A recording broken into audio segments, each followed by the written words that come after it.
We have psychologists, lawyers, and private investigators all working so that no other family has to suffer in silence what I suffered. 6 months ago, a 40-year-old woman came to see me. Her name was Eleanor, and she suspected her brother had murdered her mother for the inheritance. Her story was painfully similar to mine. Greedy relatives, pressure to sell properties, strange behavior after the death. The foundation provided her with a private investigator, free legal advice, and psychological support throughout the process. When her brother was convicted of murder 3 months later, Eleanor came to hug me, crying, "Mrs. Hayes, you saved my life. If you hadn't had the courage to report your own sons, I never would have had the courage to report mine." Those are the moments that remind me why all the pain I went through was worth it. Henry is still alive, though he is no longer the same man I knew. After Charles's suicide, his mind completely broke. The doctors say he lives in a constant state of guilt and paranoia, believing that Ernest comes to visit him every night to scold him for the murder. He has tried to commit suicide 3 times, but the prison guards keep him under constant surveillance. I receive letters from him occasionally. They are incoherent, full of desperate apologies and pleas for forgiveness. At first, I read them, looking for some trace of the son I raised with so much love. But then I realized that reading those letters only reopened wounds that had already healed. Now I keep them unopened in a shoebox. Maybe someday I'll read them. Maybe not. I have the right to protect my peace of mind. Jasmine disappeared from town immediately after the trial. Someone told me she moved to the city and changed her name. I don't blame her. Carrying the last name of a murderer must not be easy. Sometimes I wonder if she knew what Charles was planning, if she was a silent accomplice to Ernest's murder. But those questions belong to the past, and I have learned to live in the present. The town of Spring Creek will never forget the case. It has become a local legend, a story that parents tell their children as a warning about greed and betrayal. Some see me as a hero, others as a cruel woman who sent her own sons to prison. I don't care what they think. I know the truth, and the truth has given me the peace I needed. My health remains surprisingly good for my age. The doctor says it's because I was finally able to free myself from the stress and sadness I was carrying. The body heals when the heart finds peace, he explained during my last checkup. Sunday mornings are my favorite. I cut fresh flowers from my garden and walk to the cemetery to visit Ernest's grave. His headstone now has an inscription that I had engraved after the trial. Ernest Hayes, beloved husband, betrayed father, honorable man. His love was stronger than his death. I tell him everything that has happened during the week. I talk to him about the foundation, about the families we have helped, about the thank you letters I receive from people who found justice thanks to our story.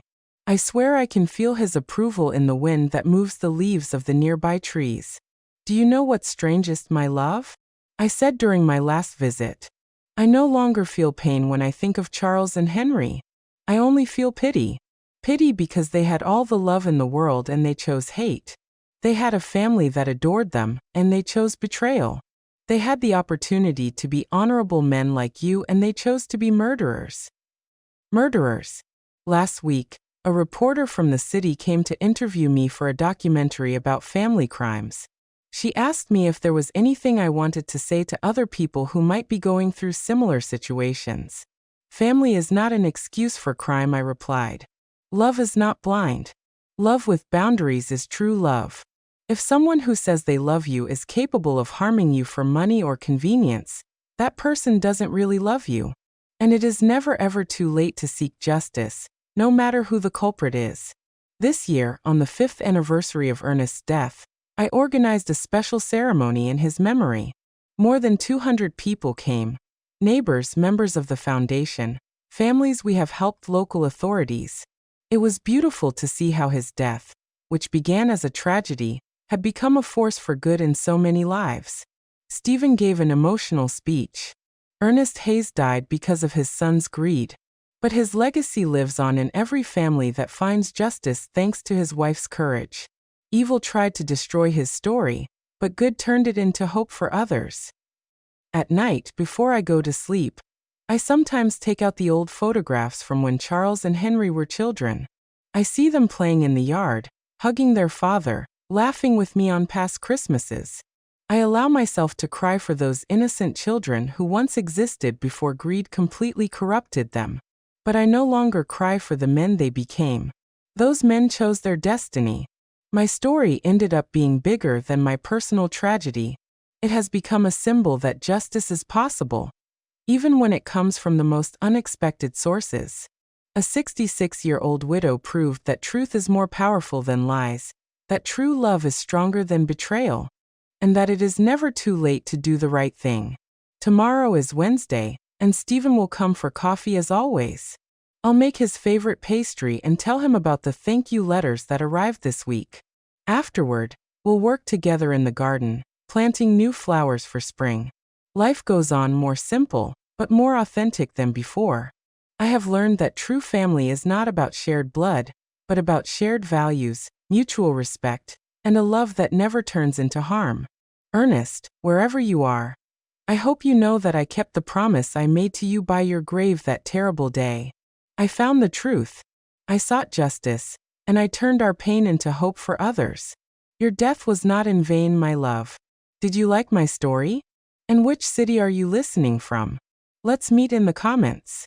If you like the story, you can support me by sending a super thanks so I can keep bringing more stories like this. Thank you so much for your sweet support. I'm looking forward to your comments on the story. On the screen, you can see 2 new life stories that I highly recommend. There's so much more on my channel. Don't forget to subscribe. See you in the next life story.